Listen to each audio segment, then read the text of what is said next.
Hello, I'm Katie Freeman of Freeman Furnishings, and I am going to be starting a weekly vlog. So, welcome to my first vlog. I'm going to tell you right off the bat that I say a lot. So, prepare yourself for that, I guess. And yeah, so I have been doing like Instagram and YouTube videos, and I've got a podcast, Maker Mom podcast, for quite some time. So I have a little bit of comfort talking to the camera, but probably going to still take me some time to get comfortable with it. So, also, warning there. And if you watch this all the way through and stick with me to see the next vlog, thank you very much because I'm a bit nervous.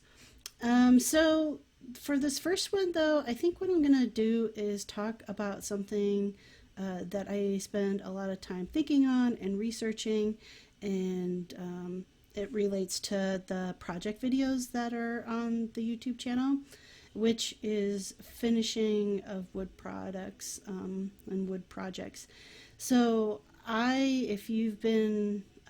if you're subscribed to the channel and you've been watching for a while, you know that I really like to add bright, bold colors to my wood pieces, and sometimes that's done with like resin and mixing and tints and stuff like that, but the most part it is done by applying dye, and I use several different methods for dyeing wood. I've used fabric dye, and I've used something as simple as food coloring and vinegar, so just simple household things that you have lying around.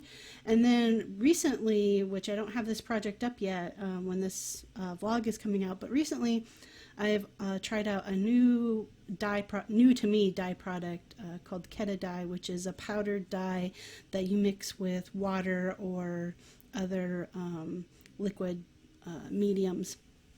So I just wanted to talk a little bit about like why dye versus stain. So most of the time when people first see my pieces with color on them, they think that it's stain because of the bright colors, and that's what you would expect, or perhaps even paint, but they're not. So I'm going to tell you a little bit about the differences between all of those three things. So sorry, my kids were popping in on me. So the difference between those three things. So all of them contain color pigment in them.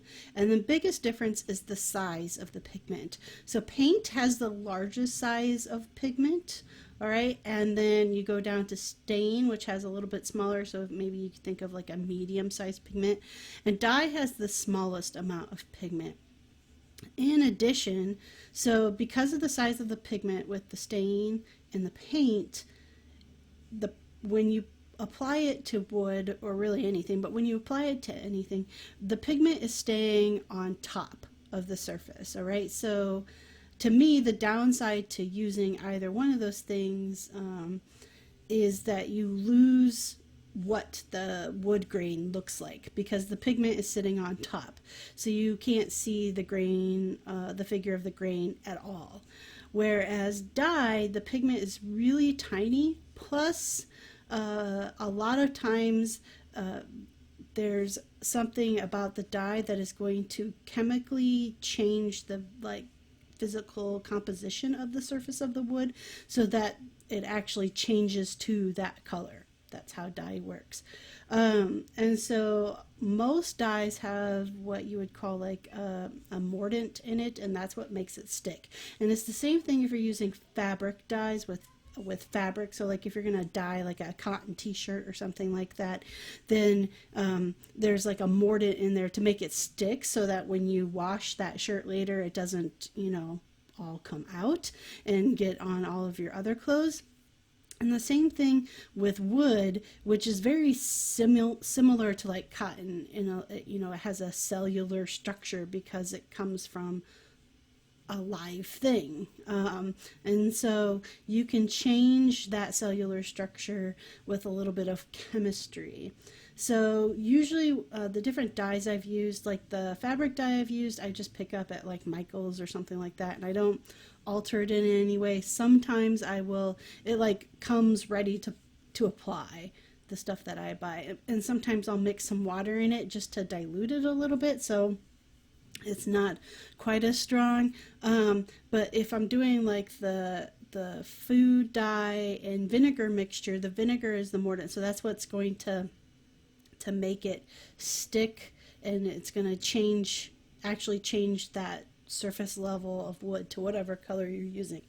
The maybe downside with doing that is you have to apply several different layers to get like a really bright bold color. And then the Keta dye, which I just tried on a project, again, that's not up yet on the YouTube channel when I'll be posting this vlog, is a powder, and you're supposed to just mix it with water, and basically the more water you add to it, like the more diluted the color is. And so like if you really want something bright and bold, you wouldn't put much water in it. But even with just the water mixed in, it's not quite as bright. So like what I did is I mixed in a 50-50 ratio of vinegar and water, and that really makes it pop and be bold, but you can still see the grain. And why this is so important to me is because the woods that I'm choosing to work with are things like spalted maple, which have these beautiful black lines from spalting, which I'll talk about on another vlog.